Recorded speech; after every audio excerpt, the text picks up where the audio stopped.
प्रेत लोक कहानी दहशत की। आज का प्लान सेट है। भावेश पहले आरव को पिक करेगा, फिर मुझे। इसके बाद हम निकल जाएंगे नाइट आउट पर। दर्श अपनी मम्मी से आज रात के प्लान को बता रहा था। काफी मनाने के बाद आखिरकार उसे इस नाइट ट्रिप की इजाजत मिली गई। शाम हुई। भावेश और आरव कार लेकर दर्श के घर पहुंचे और तीनों अपने इस सफर पर निकल पड़े। मंजिल थी करीब 120 किलोमीटर दूर मौजूद एक फार्म हाउस, जहां पूरी रात पार्टी करनी थी। मगर दर्श की माँ थोड़ी डरी हुई थी।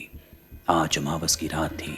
ऐसे में दर्श का दोस्तों के साथ बाहर रहना उन्हें परेशान कर रहा था। दर्श को निकले हुए अब करीब 1 घंटा बीत चुका था। तीनों गाड़ी में गाना चलाकर खूब मस्ती कर रहे थे।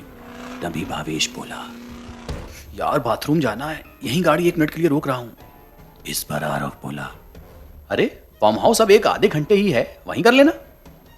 नहीं भाई, आउट ऑफ कंट्रोल मामला है, उतरना पड़ेगा। ये बोलते हुए भावेश कार साइड में लगाकर रुक गया।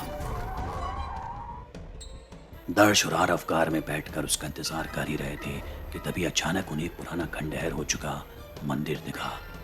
आरव बोला, वो देख भाई, क्या फिल्मी सीन है, बिल्कुल हॉरर।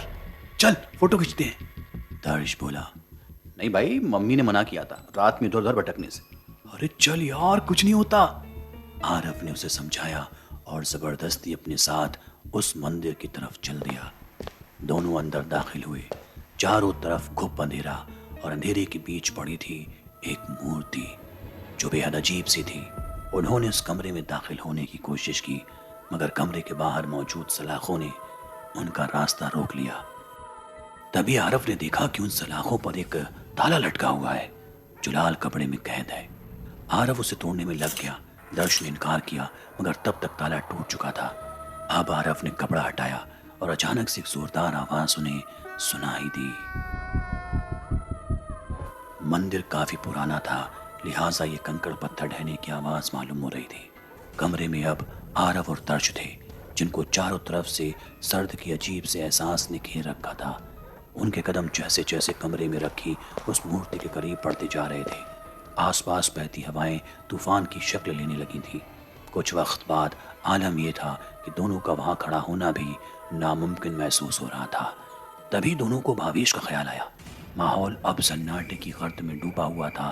तभी अचानक मंदिर की छत पर उन्हें भावेश की चीख सुनाई दी। वो फौरन दौड़ते हुए उसके करीब पहुंचे। भावेश जख्मी हालत में मिट्टी में लिपटा पड़ा था।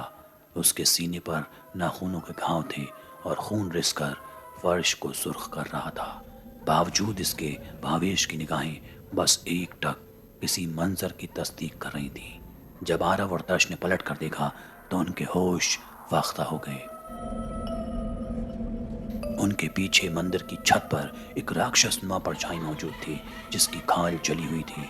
उस राक्षस की आंखें बिल्कुल सुर्ख। ये मंजर देख वो पूरी तरह घबरा गए और चीखने लगे।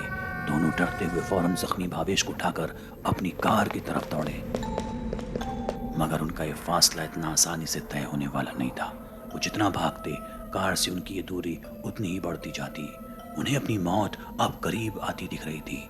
यहाँ भावेश भी अब अपने होश खोने लगा था।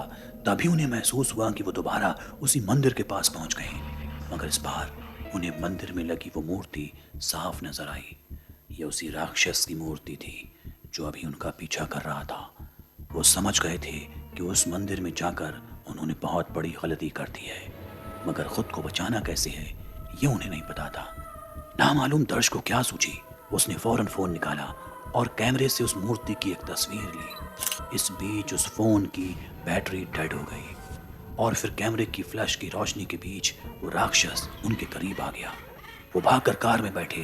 तभी कार के बोनट पर उन्हें वही राक्षस दिखाई दिया। दर्श ने एक्सीलेटर दबाया और कार दोबारा घर की तरफ मोड़ ली। लगातार बिना रुके ड्राइविंग करते हुए महज 45 मिनट में तीनों अस्पताल पहुंचे, जहां भावेश को इलाज के लिए भर्ती कराया गया। तीनों के घर वाले पहुंचे तो दर्श और आरव ने छोटी से एक्सीडेंट का हवाला देते हुए बात को दबा दिया, मगर दर्श की मां ने उसके फोन से वो मंदिर की तस्वीर देख ली।